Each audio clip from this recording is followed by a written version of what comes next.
Special Tribunal as the only one institution that will be able to prosecute the transformation of Ukrainian civilians into combatants. Міжнародне правосуддя, воно взагалі, я завжди кажу, що це як такий, знаєте, як каток, який дуже повільно набирає обертів, але якщо він вже набрав оберти, то його зупинити практично неможливо. Hello and welcome to Ukraine in Flames, a special project by Ukraine Media Center, an NGO Euro-Atlantic Force, and I'm your host, Miroslava Yaremki. Hitler's accomplices in prison ropes on the dock of the Nuremberg Tribunal heard their death sentence by hanging.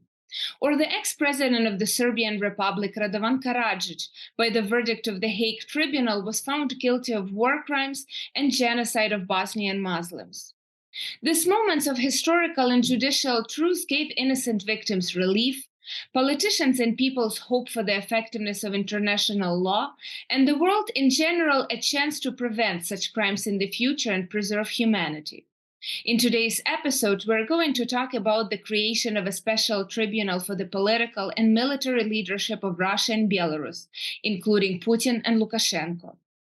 If you want to learn more about this subject, please continue watching this video and subscribe to our channel so that you don't miss our videos in the future. As with the delivery of heavy weapons to Ukraine, the West was maturing to the need to judge Putin and Lukashenko slowly. Europe has come a long way from concern and condemnation to recognizing Russia as a state sponsor of terrorism. And only almost a year after the start of the war, on January 19th, the European Parliament passed a resolution on the creation of a special tribunal, and a few days later, the Parliamentary Assembly of the Council of Europe did the same. Resolutions of these bodies do not have the status of binding, but have a great political influence. But how this tribunal may look like, and who should judge Putin and Lukashenko? Legal expert at the Regional Center for Human Rights, Kateryna Rashevska, will try to answer these questions. Many myths surround the Special Tribunal for aggression against Ukraine. Despite the undeniable necessity of such an institution, currently the ideas fixed in several acts at different levels provoke more questions than answers. The Special Tribunal is the only one instance that can ensure individual criminal responsibility for the crime of aggression. Because Ukraine and Russia are not members of the ICC, and the declarations submitted by our state recognizing its jurisdiction do not apply to crimes against peace. Moreover, national courts cannot try guilty persons in connection with immunity and privileges, but aggression is a leadership crime. We should also emphasize the role of the Special Tribunal as the only one institution that will be able to prosecute the transformation of Ukrainian civilians into combatants, legitimate military objectives, and also decisions of this Special Tribunal as an essential legal basis for the confiscation and repurposing of frozen Russian billions. So one must agree that the tribunal is worth to fight for it. There are now many ideas of what the Special Tribunal should be. Opinions differ depending on whether they are advocated by Ukrainian authority, civil society, academic or expert circles. Among the proposed models of the ideal tribunal, there are several options. A hybrid mixed tribunal based in Ukraine, a model similar to the ICTY without any hybrid internal elements based outside of Ukraine, a tribunal within the framework of the European Community, and a tribunal with jurisdiction over all international crimes, genocide, war crimes, crimes against humanity, and of course, crime of aggression. It is necessary to agree with the correctness of Ukraine's position regarding the establishment of an exclusively international tribunal and solely regarding the crime of aggression by agreeing with the United Nations and based on the adoption of a resolution of the General Assembly. Such a model allows us to ensure the legitimacy of the activity of the new institution and to overcome the challenge of the privileges and immunities of guilty high-ranking officials. Implementing this idea however, remains problematic because 2/3 of the members of the General Assembly must vote for the creation of this special tribunal. Does Ukraine currently have such support? Moreover, it's crucial that the states that are the guarantors of Ukraine's security, according to the Budapest Memorandum, speak favorably, obviously, without considering, of course, Russia as an aggressor. Among other problems of creating a special tribunal is the lack of understanding of who is the victim of Russian aggression. There is no objection that the highest officials of the Russian Federation and Belarus should be on the dock, but who will be on the other side of the barricades? State authorities of Ukraine, victims of specific categories of actions, for example, destruction of civil infrastructure, combatants, victims of war crimes, crimes against humanity, and genocide, because if aggression is the mother of all crimes, then these persons also have the right to claim the status of survivors of aggression. The absence of an answer to this question doesn't allow us the implementation of a victim-centric approach and therefore doesn't meet the demand for justice. After all, the Special Tribunal is not only about the statute and the rule of procedure.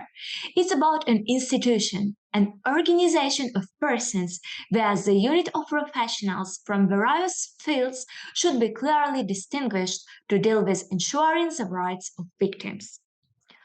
Problems in the future of the Special Tribunal may also arise in the context of ensuring the right to the truth. Considering the existing practice and also the age of potential criminals, we can understand that in the event of their death or mental illness, victims risk being left without a court decision and compensation. Therefore, other institutions like truth commissions should function alongside the Special Tribunal. Regarding guarantees of non-repetition, which are one of the fundamental rights of victims of international crimes, it should be emphasized that the special tribunals can play both a positive and a negative role. If its activity is politicized or ineffective, it will become a green light for the future aggressors. At the same time, it is clear that the special tribunal as such cannot be the only one element of guarantees of non-repetition. The issue that raises the most questions is how a special tribunal is possible without the accused on the bench, or in legal terms in absentia. Few people believe that in the near future Putin, Lukashenko, or other Russian officials would be detained and brought to court. Even if there is international arrest warrant and a sufficiently large group of countries that recognize it. However, the court may issue an indictment even if Putin remains in the Kremlin. We should also keep in mind that the crime of aggression, like other international crimes, does not have a statute of limitations. More on international justice and what proposed models for a special tribunal are being discussed right now, please welcome Associate Professor of the Department of International Law Zahar Tropin.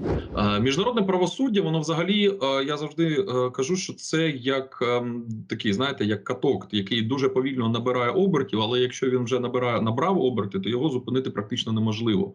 Тому що відворотність покарання на міжнародному рівні, вона, ну, скажімо, можна сказати, навіть абсолютна. І в будь-якому випадку, незалежно скільки пройде років, ну, незалежно від того, який час, але особи все одно будуть притягнуті до відповідальності за вчинення одного з цих 4 злочинів. Ну, одного з цих 4 злочинів. Тому що ці злочини, вони розглядаються як злочини проти всієї міжнародної спільноти. А відповідно, вся міжнародна спільнота в тому чи іншому вигляді приймає участь у покаранні за ці злочини. Ну, наприклад, за ці злочини передбачена так звана універсальна юрисдикція. Тобто, незалежно від того, хто вчинив ці злочини, незалежно від того, проти кого, незалежно від ким вони вчинені, будь-яка держава може ініціювати кримінальне провадження і переслідування осіб, які вчинили міжнародні злочини. На жаль, в міжнародних відносинах, міжнародному праві немає інституції, яка б наразі могла б притягнути Росію, а також інші держави, які співучасники агресії, до відповідальності за злочин агресії. І до речі, ще важливо сказати, що Міжнародний кримінальний суд, він здійснює лише індивідуальне переслідування, тобто індивідів, він не переслідує держави. Там можуть відповідати лише фізичні особи. Якщо ж ми говоримо про агресію, то злочин агресії – це завжди злочин двох категорій осіб. Тобто це злочин держави і злочин індивідів. Відповідно, мають притягатись до відповідальності як держави, так і індивіди, які безпосередньо приймали участь. Ну, зокрема, це якщо ми говоримо про Росію, то одна з категорій цих осіб – це ось члени Ради безпеки Росії, які приймали відповідне рішення щодо поглиблення агресії 24 лютого 2022 року. Так ось, в міжнародному праві, в міжнародних відносинах немає інституції, де можна було б притягнути Росію до відповідальності за злочин агресії. Як я вже казав, у МКС немає юрисдикції це зробити. Тому єдиний вихід в цій ситуації – це зробити спеціальний трибунал. Щось на кшталт Нюрнберзького трибуналу, в якому б найвище політичне і військове керівництво Росії було притягнуто за злочин агресії, і Росія також як держава була визнана офіційно вироком винною у злочині агресії. І наразі обговорюються три варіанти. Перший варіант – це підписання міжнародної угоди, коли декілька держав підписують міжнародну угоду, за якою переслідується Росія за злочин агресії. Це перший варіант. Ну, це абсолютне віддзеркалення ідей Нюрнберга, який був створений відповідно до міжнародної угоди. Другий варіант – це створення установи такої судової на підставі угоди або під егідою міжнародної організації. Найкращий варіант – це Організація Об'єднаних Націй. Зокрема, ось як приклад можна назвати спеціальний суд по С'єра-Леоне, який був створений відповідно до угоди між ООН та С'єра-Леоне. І третій варіант – це гібридний суд, коли створюється Національний суд України спеціальний з міжнародним елементом. Тобто це там можуть бути іноземні судді, фінансування іноземне, місце знаходження за кордоном, експертна допомога іноземна, тобто такі варіанти. Але третій варіант є абсолютно неприйнятним. Чому? Тому що це за своїм статусом це буде Національний суд України. Тобто він буде діяти відповідно до національного законодавства України. І тоді він не зможе подолати головну проблему – імунітет найвищих посадових осіб. Тому що одна держава не може судити діючого голову іншої держави відповідно до звичаєвого міжнародного права. А тому ось такий суд він не зможе юридично в силу свого статусу подолати ось цей імунітет, зокрема Путіна. Тому єдиним варіантом це є міжнародний спеціальний трибунал. Або у вигляді угоди, або під егідою міжнародної організації. У вигляді угоди це найбільш простіший варіант. Зараз, наскільки я знаю, коаліція держав, які підтримує ідею, складається там з більше 30 держав створення такого трибуналу. Але проблема полягає в тому, що такий суд – це буде, скажімо так, певний прецедент, закріплення прецеденту, якого велика кількість держав не хоче, щоб він з'являвся в міжнародному праві. Тобто виникне така ситуація, що будь-які держави можуть об'єднатись, створити суд для того, щоб засудити будь-яку іншу державу за агресію. І для певних держав це не, скажімо так, вони не хочуть цього, щоб це був такий прецедент в міжнародному праві, вже усталений. Тому найбільш варіант, який є,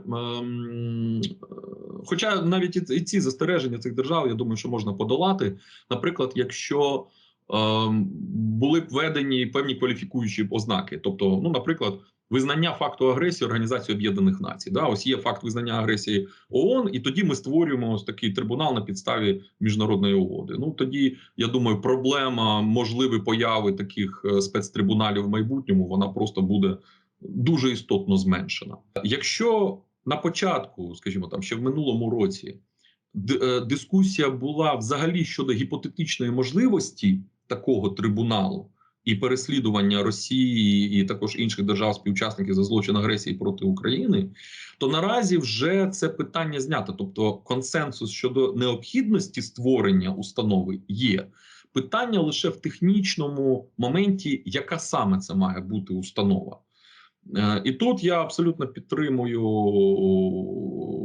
ось офіційно заявлену позицію України в тому, що це має бути саме міжнародний, спеціальний міжнародний трибунал, а не жодні варіанти гібридні, інтернаціоналізовані чи якісь інші подібні трибунали. You've been watching the special project by Ukraine Media Center and Euro-Atlantic course dedicated to the Russian-Ukrainian war, Ukraine in Flames. In the description under this video, you can find information on how you can help Ukraine fight Russian aggression. If you find our work useful, please like and share this video. Slava Ukraini!